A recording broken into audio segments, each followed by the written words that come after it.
Wabarakatuh.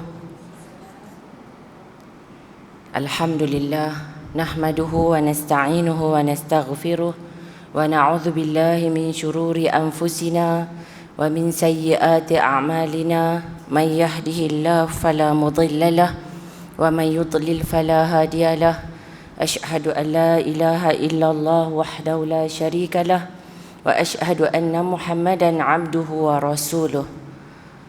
Allahumma rabbi syrah li sadri wa yassir li amri wahlul 'uqdatam min lisani yafqahu qawli, amma ba'd. Pertama sekali, alhamdulillah, syukur ke hadrat Allah Subhanahu Wa Taala. Hari ini kita dapat teruskan lagi kuliah duha kita. Walaupun orang kata macam rasa lama tak mai perlih kan, tapi alhamdulillah hari ini dapat juga datang ke sini dan sama-samalah insya-Allah kita mengambil manfaat juga termasuk untuk diri saya mengenai kita sambung daripada tajuk yang kita bincangkan pada bulan lepas. Jadi kita masih lagi para akhwat sekalian yang dirahmati oleh Allah Subhanahu Wa Taala, kita masih lagi bincang tentang tata cara berdoa. Kita tak masuk lagi kepada zikir-zikir yang tertentu. Tapi saya rasa tak apa, kita slow-slow kan. Kita kalut-kalut pun kita nak pergi mana kan. So insya-Allah lah, orang kata walaupun sedikit, mudah-mudahan sama-sama kita dapat mengambil manfaat ya. Okey. Jadi saya sambung balik tata cara berdoa. Ini kalau ikut dalam buku yang doa-doa ma'thur dari sunnah, tata cara berdoa yang ke-6 ya. Tapi kadang-kadang mungkin sebab dia banyak, kadang-kadang satu tata cara tu saya dah gabung sebenarnya dengan beberapa cara lain. Kadang-kadang kita tak pergi satu per satu.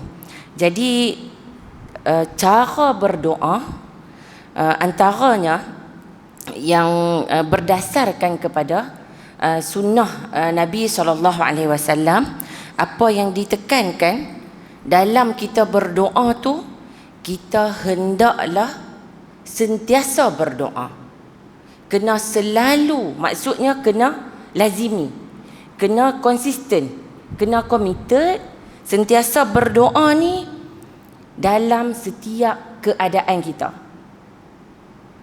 Khususnya maksudnya dalam setiap keadaan ni, masa kita susah dan juga masa kita senang.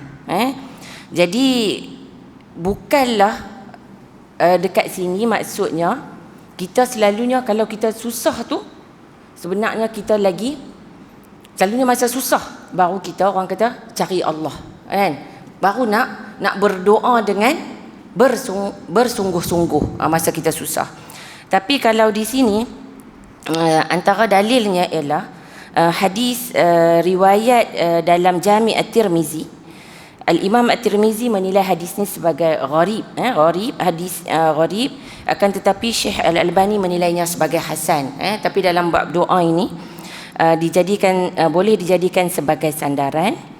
Hadisnya ialah hadis riwayat oleh Abu Hurairah radhiyallahu anhu. Hadis yang berbunyi, qala Rasulullah sallallahu alaihi wasallam, man sarrahu an yastajiballahu lahu 'inda asy-syada'idi wal karbi falyukthir du'a fir rakha. Jadi apa maksud hadis ni? Hadis ini bermaksud sesiapa yang suka Allah mustajabkan doa dia, Allah perkenankan doa dia ketika dia kesempitan, dalam keadaan yang sempit dan dia dalam keadaan yang susah. Jadi dalam hadis ini digunakan perkataan asyada'id wal karbi. Jadi ketika sempit dan juga ketika susah, kalau dia suka, dia nak Allah kabulkan doa dia ketika dia susah, maka hendaklah dia memperbanyakkan berdoa ketika dia senang. Jadi maksudnya ketika kita susah, memang kita sangat berhajat kepada pertolongan Allah. Masa kita susah. Tapi kebiasaannya kita, masa kita senang, kita lupa. Kita tak minta. Kita berdoa pun, kita berdoa orang kata halal balai. Tak menghayati. Kadang-kadang kita lafaz saja.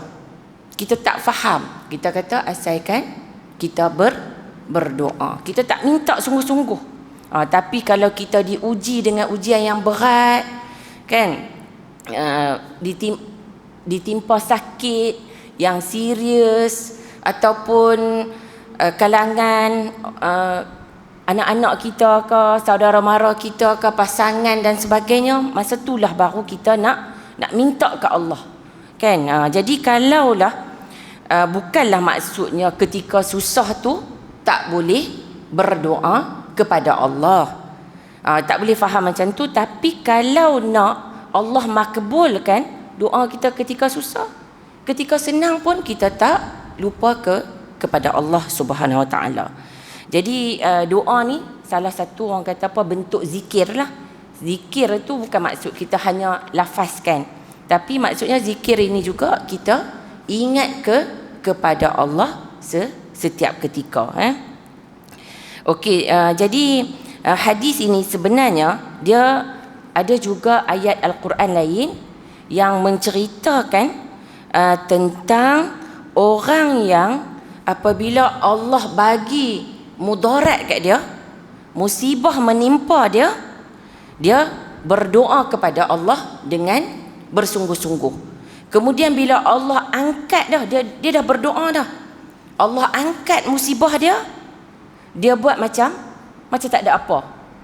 Dia tak berdoa langsung, dan dia kembali kepada perbuatan dia yang sebelum ini. Ini kita dapat lihat ayat yang ke-12 dalam surah Yunus. Ayat ini sebenarnya ayat yang berbentuk teguran kepada orang kafir. Tapi kita ambil pengajaran.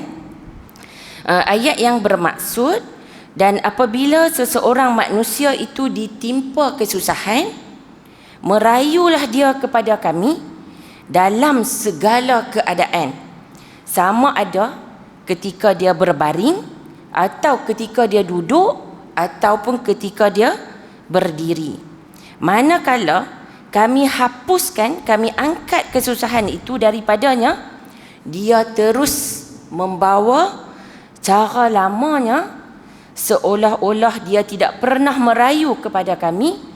Mohon hapuskan sebarang kesusahan yang menimpanya, sebagaimana dia memandang eloknya bawaan yang dia buat tu, yang dia bawa tu, dan demikianlah diperelokkan pada pandangan orang-orang yang melampau dalam apa yang mereka lakukan.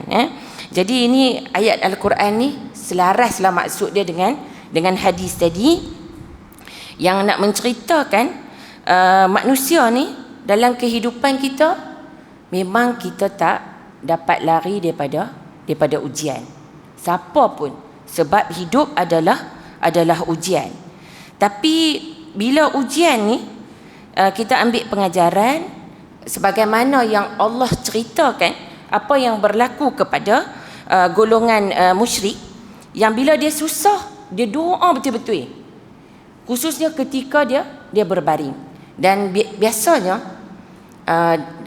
ayat ni juga nak menunjukkan orang dalam situasi yang bila dia berdoa dalam keadaan yang baring tu, maksudnya dia tak berdaya dah nak buat apa-apa. Dalam keadaan dia yang tak berdaya nak buat apa-apa, barulah dia rasa dia perlukan Allah. Kalau dalam keadaan dia duduk, mungkin Allah dah angkat sedikit masalah dia, so tak settle lagi, tapi dia boleh berdoa. Jadi nak berdoa ni, macam saya sebut tadi, tidak ada masalah. Berdoa, yang masalah dia berdoa apabila ditimpa kesusahan sahaja, dan waktu-waktu lain tidak berdoa kepada Allah, tak ingat pun kepada Allah. Jadi Allah nak bagi tahu dalam ayat ni, inilah sifat buruk manusia yang mula hanya berdoa kepada Allah sampai dalam keadaan dia teruk terbaring dah. Barulah dia nak berdoa. Waktu lain dia tak buat apa-apa pun. Dia tak perlukan Allah pun. Dan bila dia susah tu barulah dia ingat Allah dalam setiap keadaan dia. Masa dia tidur baru dia teringat ke Allah. Masa dia duduk, masa dia berdiri dan sebagainya. Dan dalam ayat yang lain, dalam surah Fussilat ayat 51, dan masa susah tu Allah sebut banyak pula yang dia doa, dia minta pada Allah. Dahlah berdoa ketika susah saja, dan masa susah tu berdoa minta macam-macam, minta banyak perkara. Dan ini dapat dilihat dalam ayat 51, ayat yang bermaksud, dan apabila kami kurniakan nikmat kepada manusia, berpalinglah dia. Kalau Allah bagi nikmat kepada manusia, manusia berpaling dan dia menjauhkan diri, dalam erti kata tak bersyukur. Nikmat yang Allah bagi, dia tak bersyukur. Dan kita, saya kata termasuk saya, kadang-kadang kita nampak nikmat tu dalam bentuk yang besar-besar, dalam bentuk yang macam kecil, yang contohnya kita boleh bangun pagi, boleh pergi kerja, boleh pergi toilet sendiri, maksudnya boleh makan, boleh semua benda tu. Kadang-kadang kita tak nampak nikmat tu. Yang kita nampak apa yang orang lain dapat, kan? Kita nampak senangnya hidup dia, dia tak susah macam kita kerja teruk, kan? Itu antara apa yang selalunya manusia memang sikapnya macam tu, kan? Dan dia berpaling daripada bersyukur, dan apabila dia ditimpa kesusahan, maka dia berdoa merayu dengan panjang lanjut. Maksudnya bila dia susah, barulah dia berdoa, dan dia berdoa panjang, minta ke Allah banyak perkara, macam tu. Dan sebelum tu nak berdoa pun orang kata apa, sekejap saja. Dan sebenarnya kalau sikap ini nak dibandingkan dengan sikap orang yang beriman, jauhnya sangat berbeza. Yang ni kita tengok baliklah, kan, macam mana kita nak elak daripada kita nak menjauhi sikap yang disebut dalam Al-Quran, iaitu yang hanya ingat Allah ketika susah. Sepatutnya kita mencontohi sifat orang yang beriman seperti mana yang disebut dalam surah Ali Imran ayat 191, iaitu ayat yang bermaksud orang yang menyebut dan mengingati Allah semasa mereka berdiri, mereka duduk, dan semasa mereka berbaring mengiring. Maksudnya sepatutnya sikap orang beriman ni dia lawan pada yang tadi. Maksudnya dia sentiasa ingat kepada Allah, tapi yang ni didahulukan ketika dia berdiri, ketika dia duduk, dan ketika dia berbaring. Jadi maksudnya orang yang beriman itu dia ingat Allah dalam semua keadaan. Masa dia sihat dan masa dia rasa dia selesa, masa dia sihat. Dan orang yang tak beriman pula, dia hanya ingat Allah bila dia ada masalah, ada masalah, dah sakit, baru nak cari Allah. Jadi pengajarannya kat sini yang sepatutnya kita kena, saya kata kat saya juga, ingat Allah semasa kita senang, supaya Allah pun ingat kat kita masa kita susah. Dan ini jugalah yang saya nak kongsikan, kisah yang berlaku kepada Nabi Yunus alaihi salam. Kalau puan-puan dan para akhwat sekalian masih ingat lagi, saya cerita kisah Nabi Yunus, bagaimana diselamatkan keluar daripada perut ikan. Saya pernah cerita dalam kuliah yang sebelum ini. Dan antaranya yang disebut dengan sebab istighfar. memohon keampunan kepada Allah Subhanahu Wa Taala. Dan dalam surah As-Saffat ayat 142 hingga ayat 144 disebut bahawa Allah Subhanahu Wa Taala menyelamatkan Nabi Yunus alaihi salam sebab apa? Selain daripada kuasa Allah, antaranya kerana Nabi Yunus alaihi salam, apa yang dilakukan oleh Nabi Yunus alaihi salam? Nabi Yunus merupakan seorang nabi yang melazimi banyak bertasbih kepada Allah. Dan bertasbih kepada Allah ni setiap masa. Pada ketika senang pun memang bertasbih kepada Allah.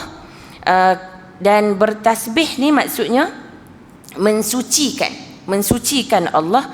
Dan bukan hanya itu, selalu memurnikan buat ibadat hanya kerana Allah. Dan sebab itu dalam surah As-Saffat disebut ayat yang bermaksud, maka dia, iaitu Nabi Yunus alaihi salam, ditelan oleh ikan yang besar dalam keadaan yang tercela. Ini yang disebut. Dan kalau sekiranya dulu dia bukan termasuk dalam kategori orang-orang yang banyak bertasbih, nescaya dia akan tetap tinggal di dalam perut ikan itu sampailah hari dia dibangkitkan. Jadi ini antara pengajaran yang dapat kita ambil. Selain daripada berdoa, kita juga memperbanyakkan bertasbih, zikir kepada Allah Subhanahu Wa Taala. Jadi ayat Al-Quran yang mula tadi itu, Allah mengutuk sifat orang musyrik Mekah pada ketika itu yang hanya berdoa ketika mereka susah sahaja. Dan kemudian saya nak, yang kita boleh bagi contoh jugalah kan, katalah ada orang tu dia nak minta pertolongan kepada kita. Masa dia susah tu, setiap hari dia datang ke rumah kita minta bantuan.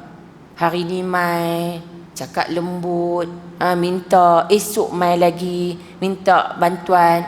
Lepas tu kita pun, ni bukan nak kata nak suruh tak bagi, ni nak cerita kata ada sikap orang yang dia macam tu kan. Dia mai setiap hari, ataupun dia tak mai, dia telefon setiap hari. Ada orang dia akan dia nak sesuatu daripada kita. Kadang-kadang dia tak pernah mesej kita lama, setiap hari tu dia mesej kita, doa semoga kita sihat, kita apa. Kita pun pelik kan, mesej kita setiap hari. Lepas tu rupanya dia ada nak minta sesuatu daripada kita, dan kita pun tolong dia. Tolong tu tak ada masalah lah, tapi nak cerita sikap. Dan selepas kita tolong, ada orang sikap dia seolah-olah dah tolong, lepas tu dia tak mesej kita dah, dia tak kontak kita dah. Dan kalau jumpa pun kadang-kadang dia macam nak elak. Ni contoh kadang-kadang orang yang kita bagi pinjam duit. Biasanya yang kita bagi pinjam duit, selalunya kita yang bagi pinjam, last kali kita pula yang macam kita yang salah. Betul tak kan? Kita pula yang salah, kita pula yang rasa nak jumpa dia tak bayar lagi duit kita. Kita pula rasa satgi dia segan, dia malu kan. Tapi nak cakap kata, dan boleh jadi kadang-kadang dia jumpa kita pun dia buat macam tak nampak, macam tak kenal kan. Kita pun nampak dia. Itulah antara sikap yang diberi teguran oleh Allah Subhanahu Wa Taala. Dan kadang-kadang dalam sudut yang berdoa tadi, yang susah tadi, dia macam tak ada apa-apa, macam dia tak pernah susah dulunya, macam dia tak pernah susah. Okey, dan dia hidup macam biasa. Dalam tadi tu, dalam konteks ayat tadi, dia tak taat kepada Allah. Dan dia pun tinggalkan doa tu, sedangkan sebelum tu dia bersungguh-sungguh dalam berdoa. Lafaz marra yang terdapat dalam ayat tu dia berterusan macam tu. Kotlah dia terasa nak insaf ke, dia dulu susah kan, pernah berdoa kepada Allah tapi tak. Dia berterusan dalam menderhaka kepada Allah Subhanahu Wa Taala. Dan seolah-olah dia macam tak pernah berdoa pun. Itu yang disebut. Ini maksudnya dia tidak mengucapkan syukur kepada Allah yang telah menyelamatkan dia daripada kesusahan yang menimpa dia.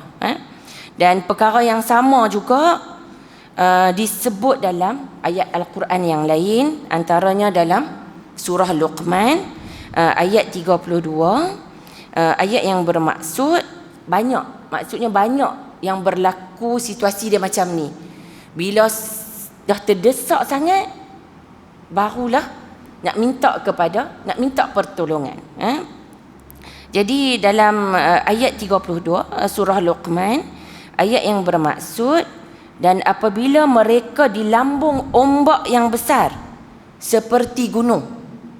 Kan kadang-kadang kita bercuti, pergi naik bot dan sebagainya, kan orang yang pergi ke Langkawi naik bot, ombak besar, tu pun kita dah rasa macam ya Allah, selamatkanlah kita, naik flight ke apa ke, kan, jadi kita rasa ada terentak, terlanggak dengan awan dan sebagainya, tu pun kita rasa dah.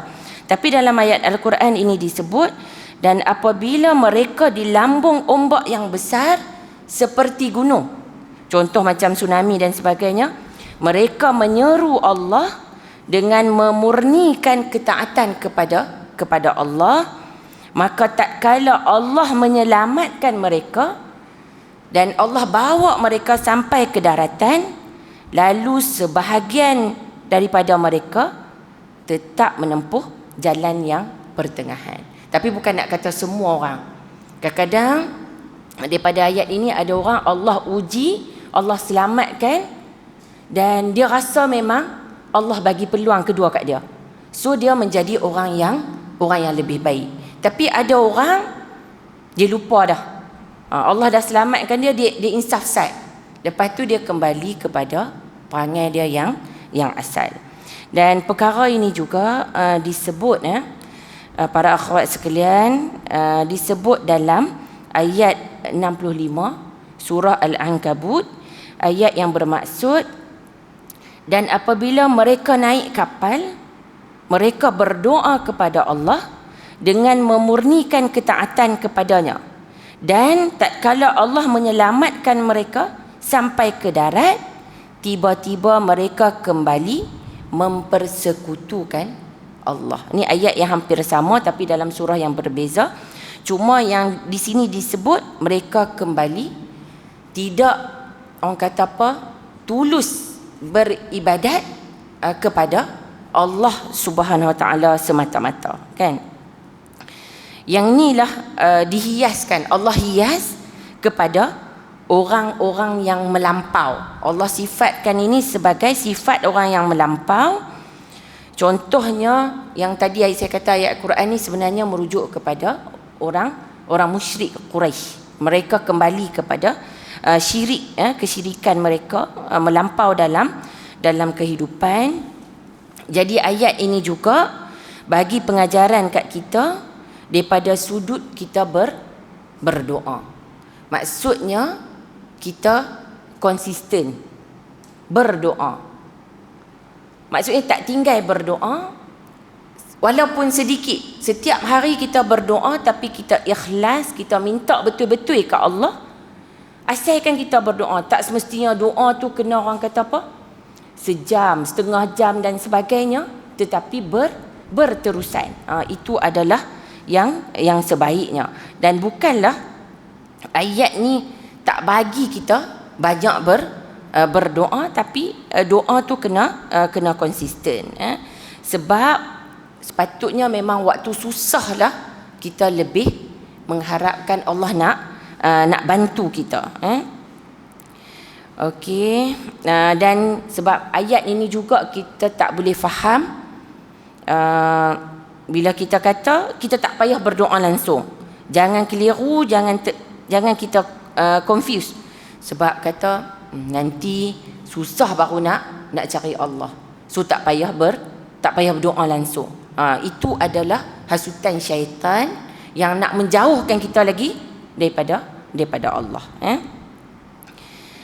Jadi kat sini yang saya rumuskan ayat tadi, kita berdoa secara berterusan. Dan antara doanya yang kita boleh amalkan, yang saya nak kongsi adalah hadis dalam riwayat oleh Al-Imam Al-Bukhari dan juga Imam Muslim. Sebab dalam kehidupan kita, masa kita susah, kita memang berhajat kepada Allah nak bantu kita. Ini ada sebuah hadis riwayat oleh Ibn Abbas. Antara doa yang diucapkan oleh Nabi SAW ketika sesuatu perkara tu kita rasa berat, kita rasa macam sempitnya masalah yang menimpa kita tu, dan sampai kita rasa dada kita rasa sesak, rasa ketat dengan masalah kita. Bukan kita tak boleh berdoa. Antara doanya ialah la ilaha illallahul azimul halim, la ilaha illallahu rabbul arshil azim, la ilaha illallahu rabbus samawat wa rabbul ard wa rabbul arshil karim. Saya ulang balik doa yang diucapkan oleh Nabi SAW ketika diuji dengan kesempitan, iaitu doa yang berbunyi la ilaha illallahul azimul halim, la ilaha illallahu rabbul arshil azim, la ilaha illallahu rabbus samawati wa rabbul ardi wa rabbul arshil karim. Hadis ini diriwayatkan, doa ni dalam hadis yang muttafaqun alaih, iaitu terdapat dalam riwayat oleh Al-Imam Al-Bukhari dan juga Imam Muslim.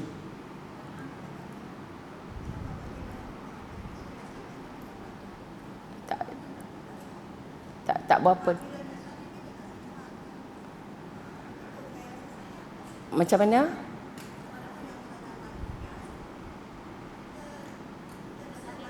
Oh, nak salin.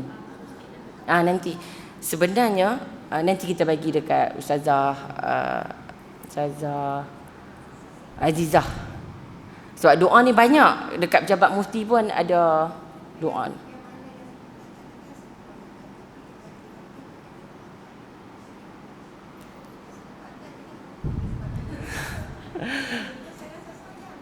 Okey. Tak apa, nanti saya lepas ni saya tolong tulis untuk puan, insya-Allah. Okey, ni sebab kita kongsi secara umum, tapi mungkin lepas tu kita ambil inisiatif untuk tanyalah, macam yang puan memang baguslah tanya terus kan kepada saya, nanti insya-Allah nanti saya akan kongsikan. Boleh. Doanya ialah la ilaha illallahul azimul halim, la ilaha illallahu rabbul arshil azim. Saya baca laju kah?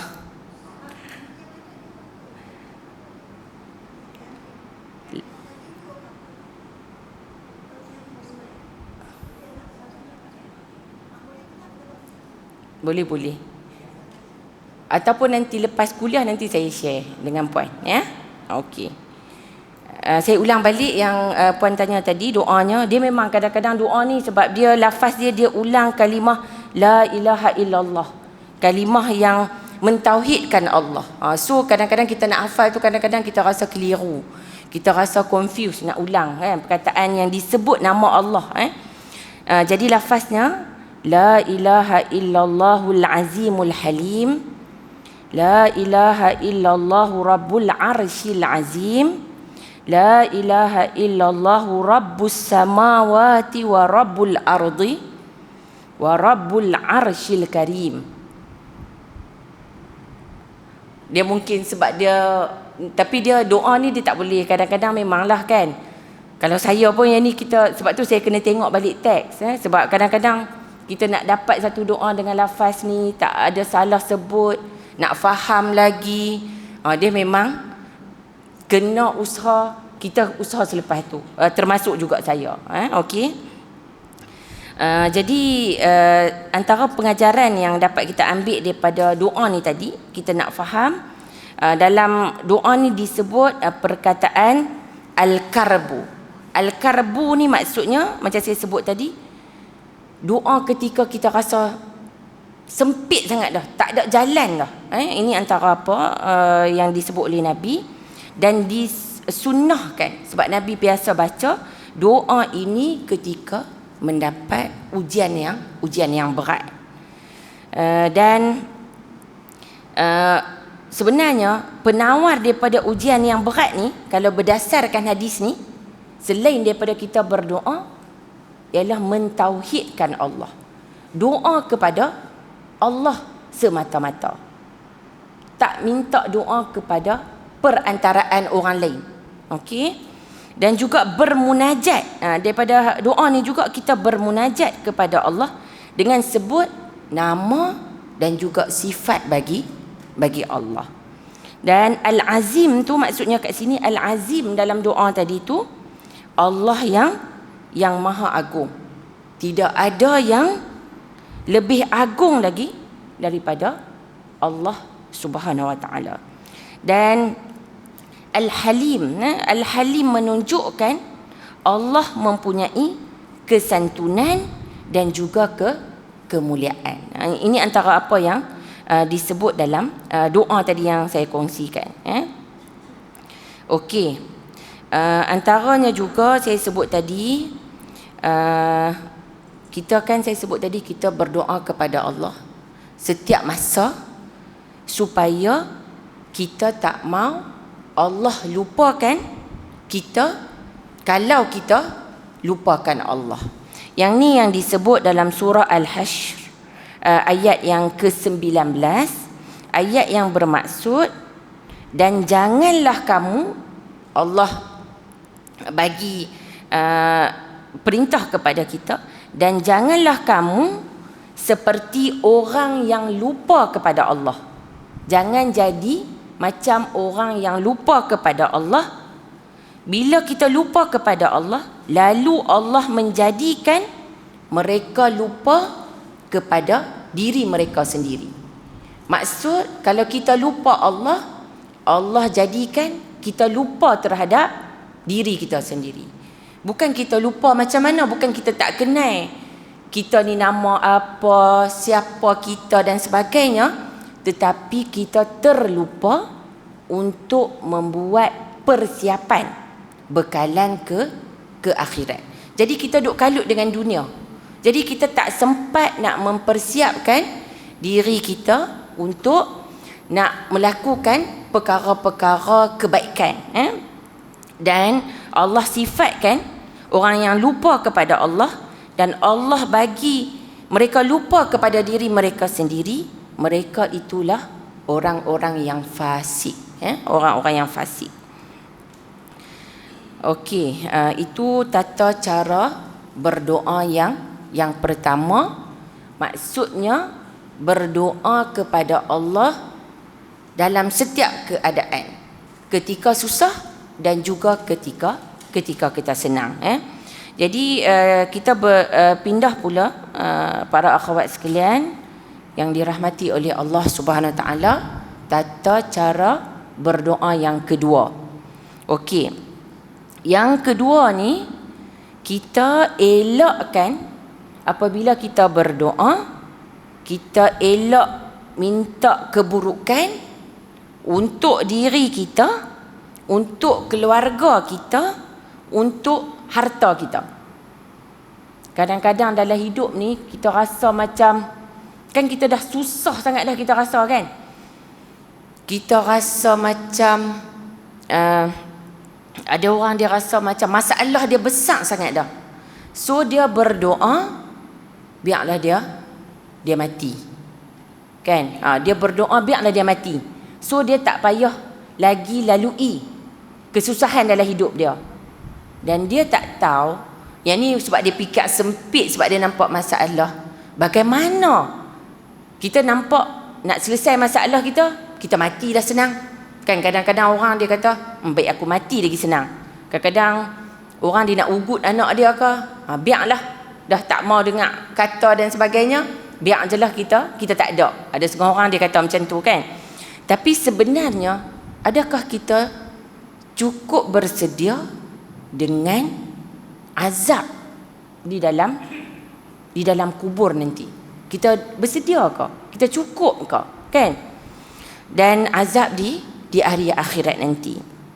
Dan bila sebut mengenai orang kata apa, rasa yang kadang-kadang orang sekarang ni zaman orang kata masalah kemurungan kan, masalah depression yang banyak tu, kadang-kadang memang ramai yang dia memang rasa lebih baik bagi dia mati.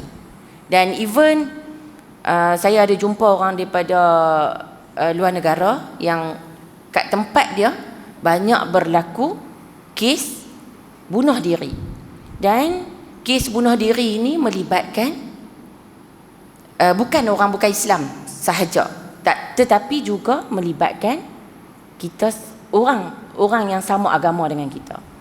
Sebab kadang-kadang itu yang kita tengok orang terjun daripada bangunan yang tinggi, terjun jambatan dan sebagainya.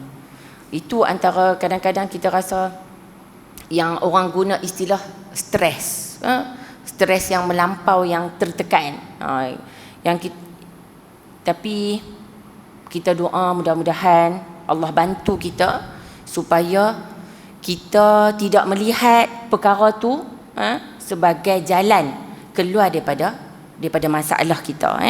Jadi sebab tujuan kita berdoa ni sebenarnya, kita nak doa ni sebenarnya tujuan kita nak kebaikan. Bukan kita berdoa ni kita nak perkara yang buruk.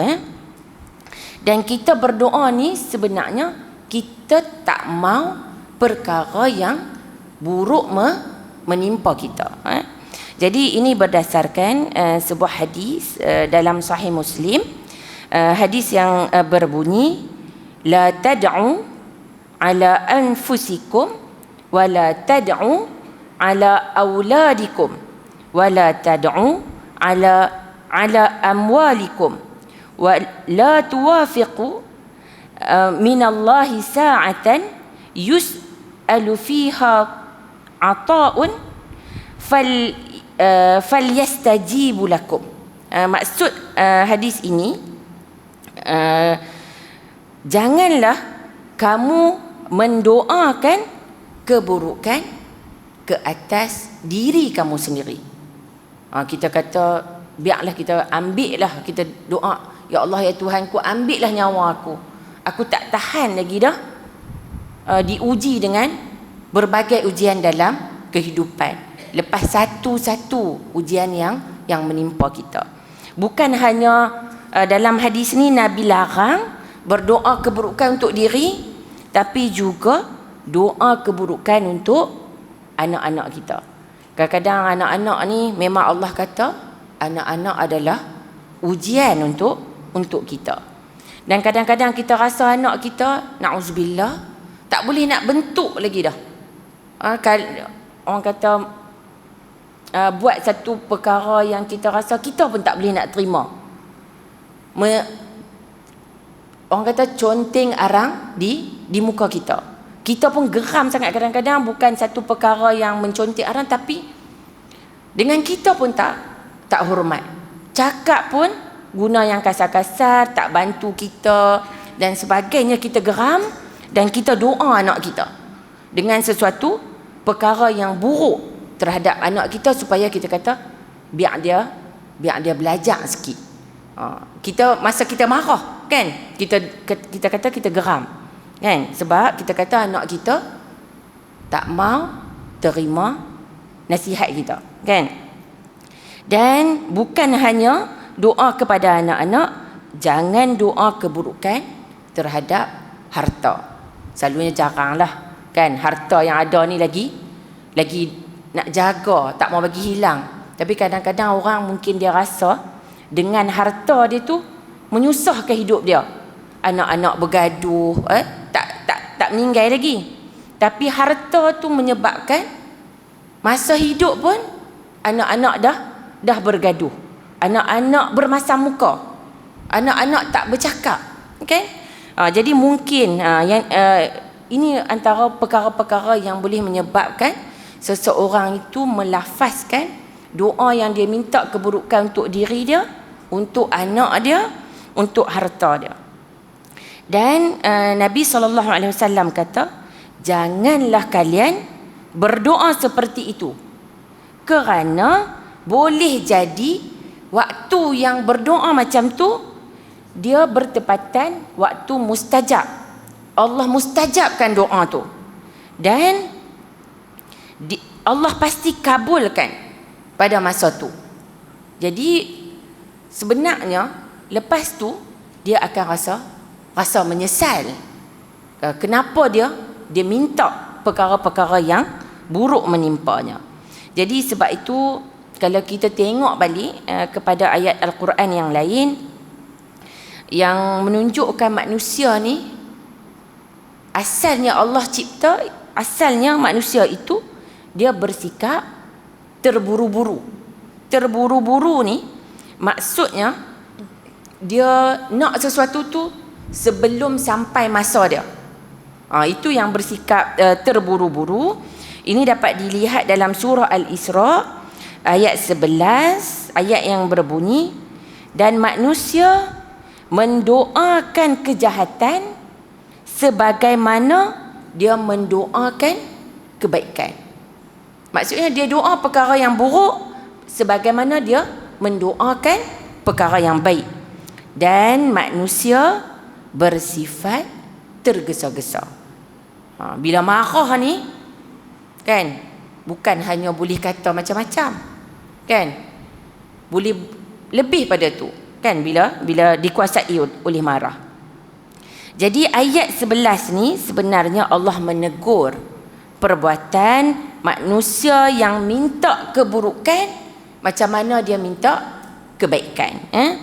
Jadi keburukan tu dia minta laknat untuk diri dia, untuk anak dia, kan, minta laknat, celaka dan sebagainya, dan minta akibat yang buruk.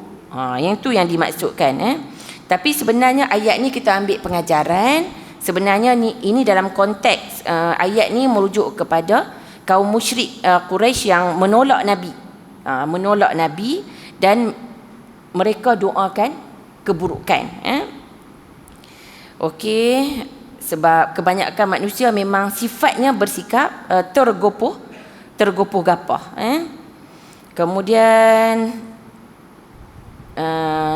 ada juga ayat lain yang saya nak kongsikan yang menceritakan bahawa ini dalam surah Yunus juga, ayat yang ke-11.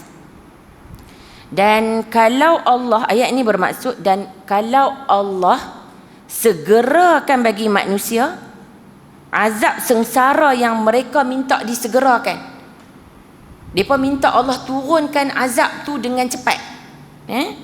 Sebagaimana mereka minta disegerakan nikmat. Bukan hanya minta perkara yang baik, minta perkara yang buruk berlaku dengan cepat. Maka nescaya binasalah mereka dan selesailah ajal mereka. Oleh itu kami tidak menyegerakan azab yang diminta, dan kami biarkan orang-orang yang tidak menaruh ingatan menemui kami dalam keadaan meraba-raba dalam kesesatannya. Jadi ini antara apa yang disebut. Ini sebenarnya Allah ulang balik kata-kata orang musyrikin yang menentang Nabi. Dan dalam konteks ini sebenarnya mereka tak ada hujah pun nak menentang Nabi, dan mereka cabar Nabi kenakan azab terhadap mereka. Dan dalam surah Al-Anfal ayat 32, ayat yang bermaksud, dan ingatlah ketika mereka orang-orang musyrik berkata, ya Allah, jika betul Al-Quran ini benar dari sisi engkau, maka hujanilah kami dengan batu daripada langit. Ini orang musyrik. Dia cabar, dia kata, orang musyrik kata, ya Allah, kalaulah Al-Quran ni memang betul Allah yang turunkan, hujanilah kami, turunlah hujan dalam bentuk hujan, bukan dalam bentuk hujan, dalam bentuk hujan batu dari langit, dan datangkanlah kepada kami azab yang pedih. Mereka tak boleh menerima kebenaran Al-Quran, mereka minta Allah turunkan azab kepada mereka. Okey, ini antara salah satu orang kata apa, tata cara berdoa. Kita tidak minta sebab tujuan kita berdoa, kita nak perkara yang baik-baik dan Allah jauhkan kita daripada keburukan. Dan dalam hal ini juga saya nak sebutlah, orang kata kadang-kadang kita doa ni, ada orang yang kadang-kadang bila dia dihimpit dengan masalah, ada yang berlaku yang pernah disebut kepada saya, tekanan dalam belajar dan sebagainya. Kadang-kadang rasa sebab ada due date, kena hantar periksa tarikh sekian-sekian, kena hantar assignment kalau pelajar sekian-sekian. Kadang-kadang ada pelajar yang kata rasa bila naik bas tu rasa biarlah accident.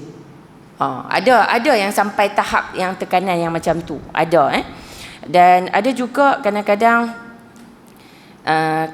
dia berdoa, ada orang dia bukan berdoa keburukan untuk diri dia, untuk anak-anak dia dan juga harta dia, tapi dia lebih pada tu, dia doa keburukan kepada orang lain. Yang ni macam mana? Kan? Yang ni yang antara saya boleh kongsikan ialah, tapi dia kena beza.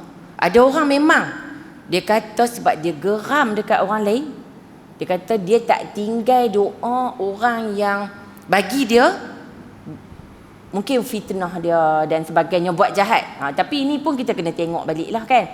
Dia doa bagi orang tu mati aksiden ke, mati terbakar ke. Itu antara apa yang bukan hanya dia doa kepada dia doa kepada orang lain. Tapi ada hadis sebenarnya nanti yang tata cara yang ketiga yang saya akan kongsikan, doa orang yang dizalimi. Tapi kita kena tengok dululah, kita nak doa keburukan kepada orang lain tu, adakah benar kita ni dizalimi? Sebenarnya orang kata kat kita bergurau saja. Kan, orang sekarang ni kadang-kadang istilah apa, body shaming. Kan, orang kata kat kita tapi kita geram kan. Kita geram, kita pun doa bagi dia pun sama jadi macam kita ke dan sebagainya. Itu antara apa yang inilah. Tapi sebenarnya apa yang disebut yang terbaik ialah, memanglah orang kata nak memberi kemaafan senang nak cakap. Orang kata, mungkin orang kata hang tak apalah, hang tak kena. Kan, orang akan kata kita yang kena, kita yang rasa teruknya macam mana. Tapi saya ni pun kata nak memberi kemaafan tu sebenarnya itu adalah lebih baik lagi. Ini antara apa ciri-ciri orang yang bertakwa apabila dia memaafkan orang lain.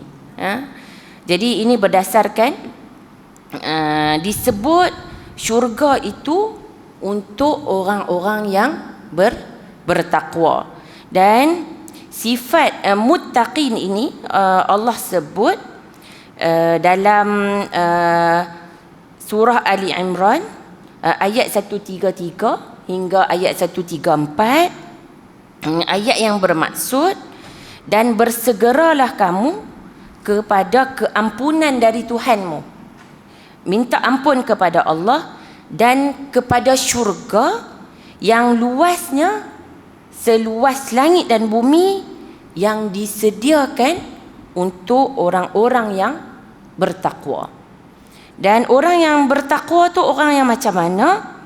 Orang yang menafkahkan hartanya ketika waktu dia senang dan juga ketika waktu dia susah. Ketika senanglah kan kita nak bagi, tapi sifat orang yang bertakwa ni ialah dia bersedekah, dia belanjakan harta dia bukan hanya ketika dia banyak harta, tapi ketika dia juga dia sendiri pun tak ada banyak sangat, ketika dia sempit. Dan sifat lain, sifat orang yang bertakwa ni ialah orang-orang yang menahan amarahnya, orang yang tahan marah dia. Okey. Dan juga satu lagi ialah orang yang memaafkan kesalahan orang lain. Dan Allah menyukai orang-orang yang melakukan kebaikan. Al-muhsinin, orang-orang yang melakukan perkara yang baik. Jadi dalam lafaz ni digunakan orang yang sangat marah. Yang dalam ayat ni orang tu dia sangat marah yang sangat-sangat, yang tak boleh nak tahan rasa tu. Tetapi orang yang masuk syurga yang bersifat takwa tu, walaupun dia marah, tapi dia dapat tahan, dia dapat telan kemarahan dia tu. Bukan senang juga kan. Kita kadang-kadang katalah budak-budak kecil ke kan, kata kat kita satu perkara, dia mai tampak kita ke apa, tapi kita rasa, ataupun orang tak semena-mena mai buat perkara yang tak elok, tampar dan sebagainya, calarkan kereta dan sebagainya, kita nampak, kita marah dan kita tak boleh kawal kemarahan tersebut, kita buat perkara yang sama. Tapi yang sifat orang yang baik, dia dapat memaafkan orang lain. Yang ni yang kita kata senang kita nak cakap lah kan, tapi kalau sampai kepada tahap ini, inilah sifat orang-orang yang melakukan kebaikan, yang ada ketakwaan. Orang yang marah ni kadang-kadang muka dia pun dia tak boleh nak sorok rasa marah tu. Nak senyum pun tak boleh. Kalau senyum pun macam terpaksa. Senyum pun kelat je orang kata kan. Itu daripada sudut kita nak kontrol marah. Dan orang yang kalau orang buat kat dia pun, dia marah pun dia boleh senyum lagi, dia boleh relax lagi, kata pilah kan, buat pilah apa pun. Itu yang sampai tahapnya yang susah, yang susah kita nak buat. Dan orang yang memaafkan kesilapan orang lain ataupun kecuaian. Kadang-kadang orang buat salah ni, kadang-kadang tak sengaja. Tak sengaja dia dah minta maaf dah berkali-kali, tapi kita kata tiada maaf bagimu kan, kita rasa tak ada maaf bagimu kan. Itulah kan. Tapi sifat orang yang baik itu, dia maafkan sahaja supaya dia tak mau panjang cerita di hari akhirat nanti. So maafkanlah.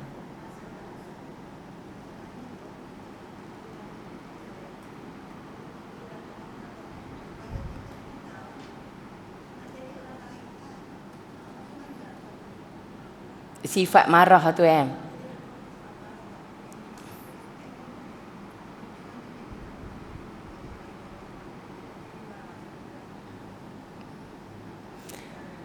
Okey, antara hadis tapi saya tak pasti sahihnya. Hadis ni statusnya macam mana? Ada hadis daripada Nabi SAW, kalau orang tu marah, dia berdiri, dia duduk, kemudian kalau dia duduk dia itu antara, tapi saya tak ingatlah matan dia exactly, itu antara, tapi statusnya pun saya tak yang ni hadis yang biasa kita dengar, dan saya pun tak pasti secara ni status dia itu antara apalah. Dan ada orang maksudnya daripada sini, kemarahan tu kalau kita ikut rasa marah, sebab tu ada hadis, yang ni hadis yang sahih, Nabi kata orang yang kuat tu bukanlah orang yang menang berlawan, tapi orang yang kuat ialah orang yang dapat kawal diri dia ketika dia marah.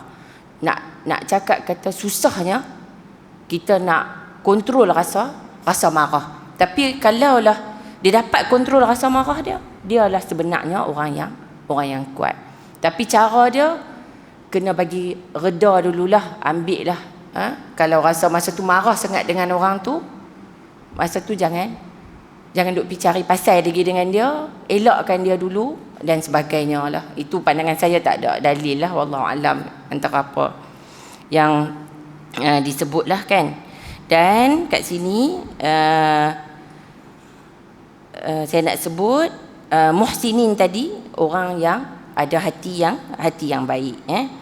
Dan dalam hadis yang lain, hadis yang hampir sama juga dalam Sahih Muslim, hadis yang berbunyi, jangan la tad'u ala anfusikum illa bi khair.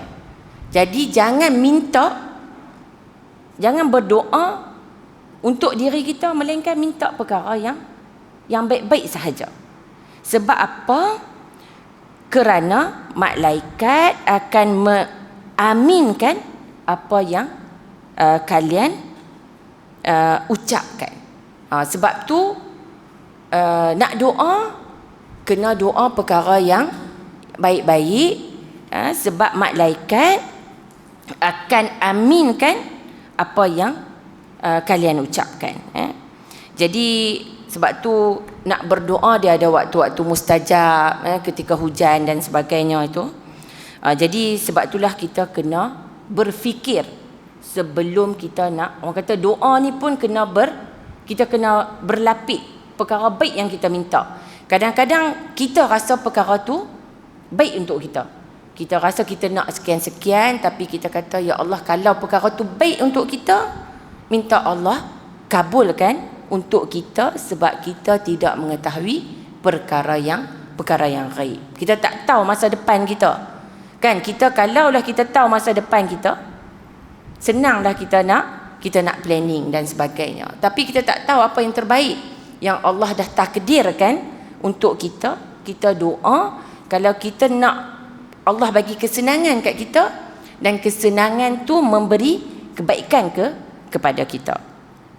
Sebab itulah doa, antara doanya nanti saya salin untuk puan yang doa yang minta berlindung daripada pelbagai perkara buruk di dunia dan juga di akhirat. Ini mungkin sebahagian daripada kita dah pernah dengar.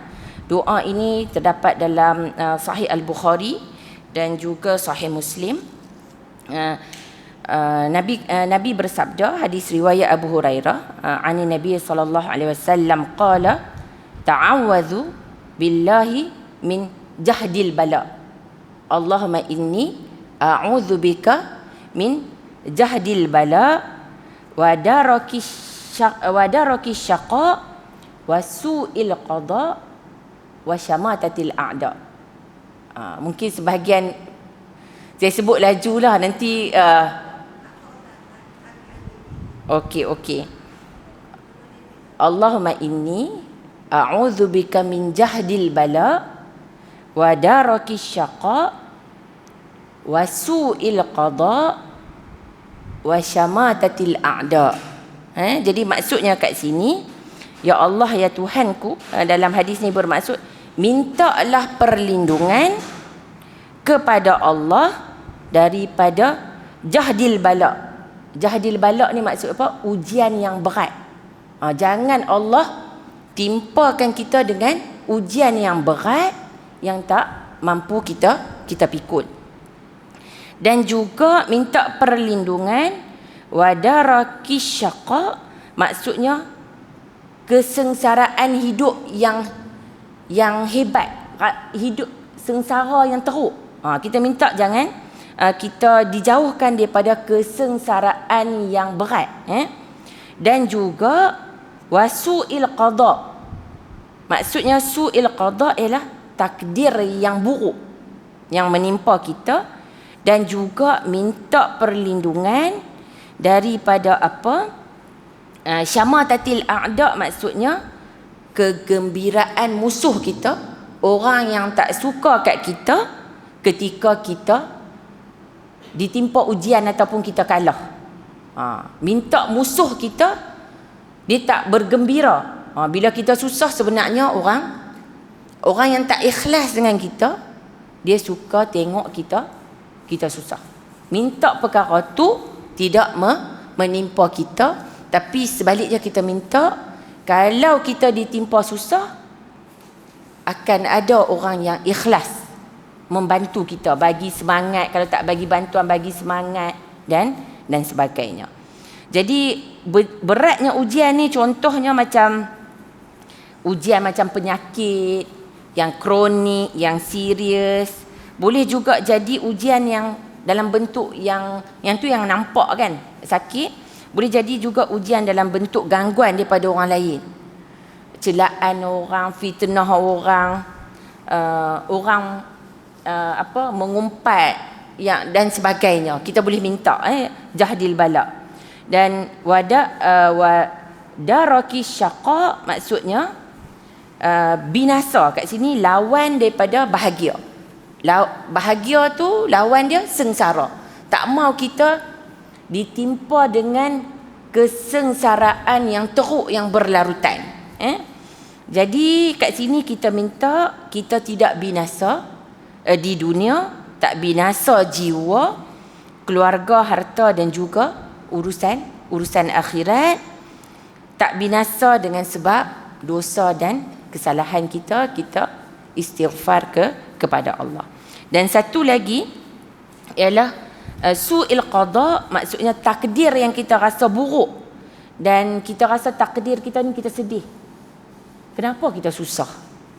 Kenapa orang lain tak susah macam mana kita susah? Kan?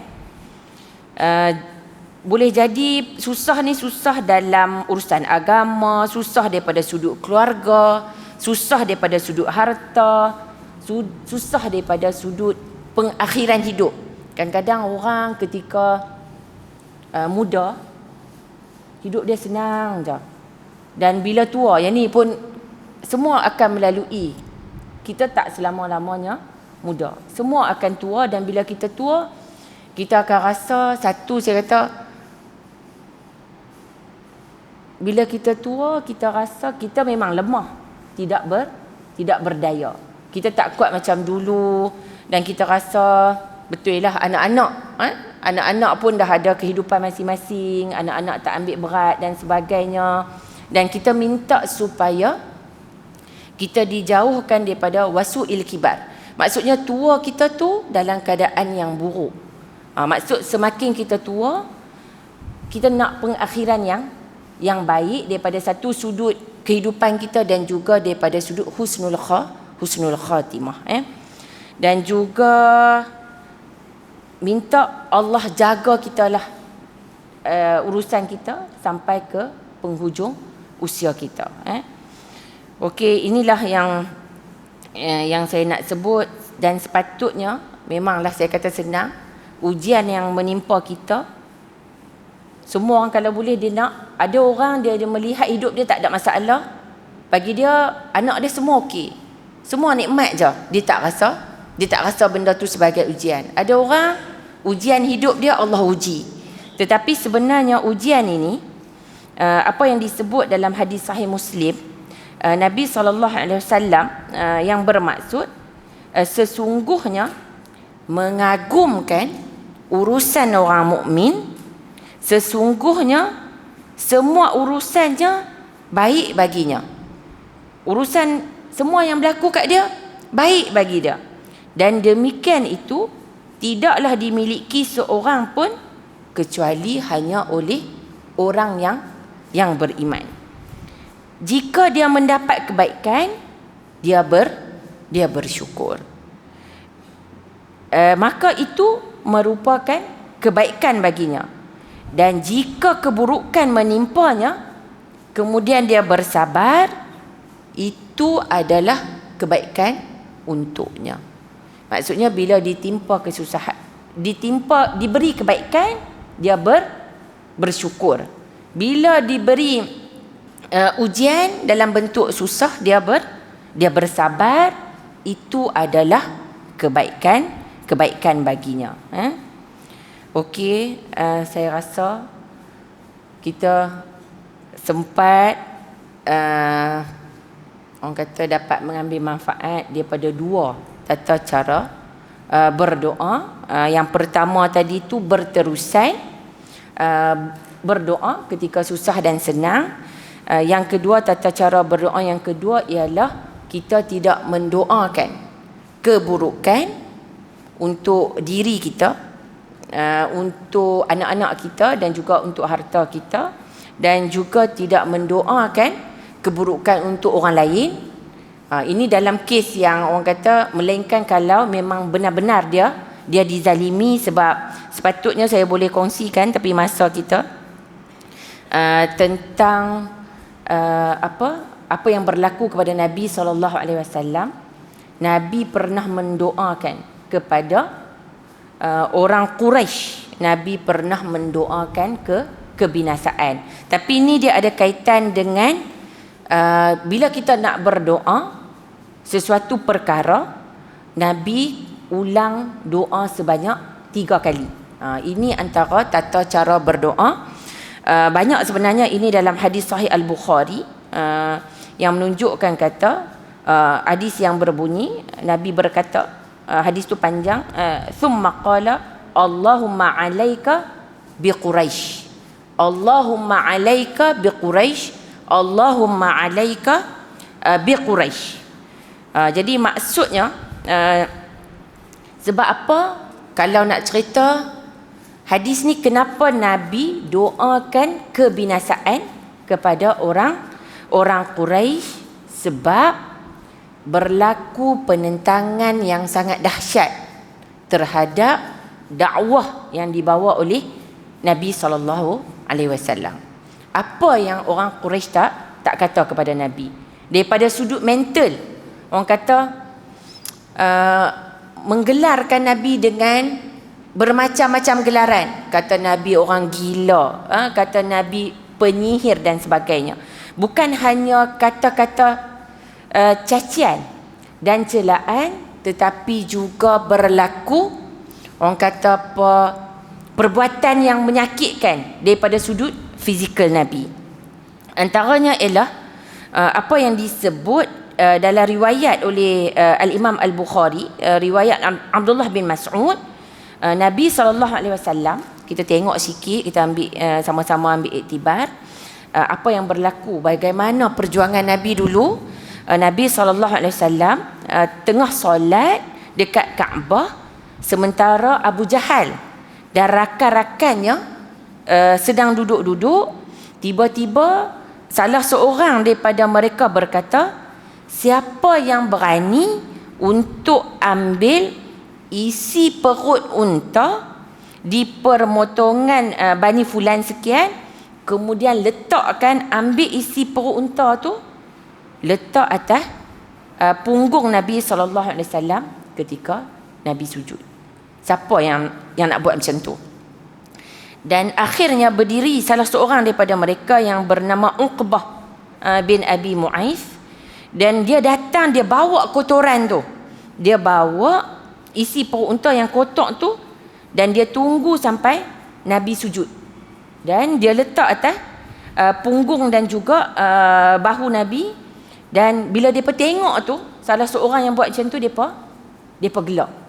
Kan kita biasa tengok kan, kadang-kadang orang yang kalau ada kes video yang kena bully tu, kita tengok orang yang kena bully tu, orang lain dia lagi seronok tengok rakannya yang kena bully. Tapi dalam kes yang berlaku kepada Nabi SAW, Abu Jahal dan rakan-rakannya tertawa, dan lantas Abdullah bin Mas'ud melihat dan tidak boleh buat apa-apa. Nabi SAW tetap sujud dan tidak bangun dari sujud, sehingga datanglah puteri baginda SAW, iaitu Fatimah radhiyallahu anha, dan membersihkan kotoran tersebut. Dan ini yang berlaku kepada Nabi. Dan setelah itu Nabi SAW bangun daripada sujudnya, dan Nabi berdoa, berilah hukuman kepada orang Quraisy. Dan Nabi ulang 3 kali, sehingga orang Quraisy takut, sebab mereka yakin doa tu di tempat yang mustajab.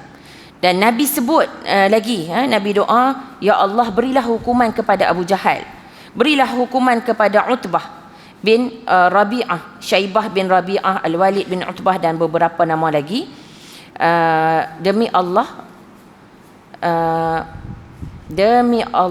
saya telah melihat semua yang disebutkan namanya oleh Nabi SAW menjadi bangkai yang dibuang ke satu tempat, pembuangan bangkai di satu tempat di Badar. Ini hadis riwayat Al-Bukhari yang menunjukkan ini yang berlaku kepada Nabi dalam konteks kalau banyaklah mereka apa yang dilakukan oleh Nabi. Dan Abdullah bin Mas'ud menyatakan, aku tidak pernah mendengar doa buruk daripada Nabi kecuali pada hari ini, yang sebagaimana yang disebut dalam Fathul Bari, iaitu saat Nabi SAW dizalimi pada ketika itu. Jadi doa orang yang dizalimi ini kena berwaspada. Maksudnya kita jangan sampai perbuatan kita berbuat zalim kepada orang lain, sebab ada hadis riwayat Al-Bukhari dan Muslim, maka jauhilah harta berharga mereka, waspadalah terhadap doa orang yang terzalimi, kerana tidak ada hijab penghalang antara doanya dengan Allah, iaitu mudah dikabulkan. Ini antara apa yang disebut. Dan namun dalam konteks ini sebagai penutupnya, saya nak kongsi juga ini apa yang dilakukan daripada itu. Sebenarnya Nabi sebenarnya seorang yang sangat pemaaf. Sebagaimana yang berlaku, kita tak boleh nampak yang tadi tu, kita kena tengok aspek lain daripada Nabi, sebab dalam konteks tadi penentangan yang sangat dahsyat berlaku kepada Nabi. Okey. Dan ada hadis lain yang menunjukkan Nabi memberi maaf kepada seorang wanita berbangsa Yahudi yang nak racun Nabi, yang bagi kambing, tapi Nabi maafkan tanpa diberikan sebarang hukuman. Ini hadisnya riwayat oleh Anas bin Malik, hadis yang bermaksud, sesungguhnya terdapat seorang wanita yang Yahudi yang telah datang menemui Nabi SAW dengan membawa seekor kambing yang telah diracun. Lalu baginda SAW memakan sebahagian daripada daging tersebut, dan wanita itu segera dibawa menghadap Nabi SAW dengan bukti daging tersebut, dan dikatakan oleh para sahabat Nabi SAW, perlukah kami membunuhnya? Lantas Nabi SAW menjawab, jangan. Nabi jawab, jangan.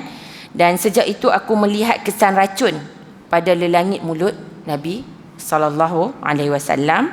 Dan berdasarkan hadis tersebut, Ibn Hajar menyatakan Nabi telah termakan daging yang telah diracun oleh seorang wanita Yahudi yang namanya Zainab binti Haris, yang bertujuan nak uji kenabian Nabi SAW.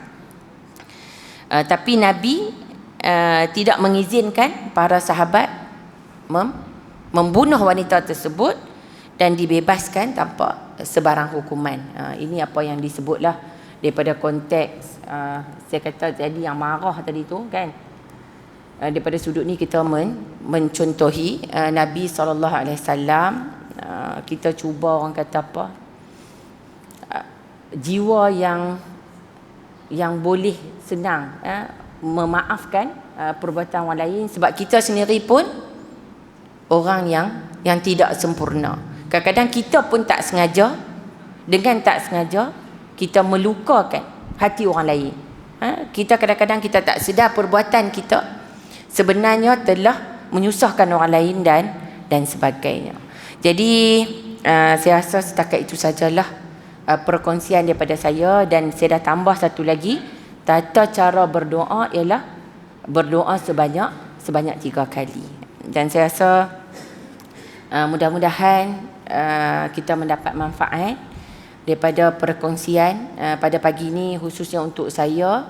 Kita bersungguh-sungguh dalam berdoa kepada Allah ketika kita susah, ketika kita senang, dan kita doa perkara kebaikan untuk diri kita, dan juga pernah saya kongsi dulu, bukan untuk kita saja, kita doa kepada rakan kita perkara yang baik tanpa dia ketahui. Kita cubalah menjadi orang-orang yang disebut dalam Al-Quran tadi, dalam Al-Quran orang-orang al-muhsinin, orang-orang yang muhsin, yang bertakwa, dan akhirnya dimasukkan ke dalam syurga. Wallahu ta'ala a'lam.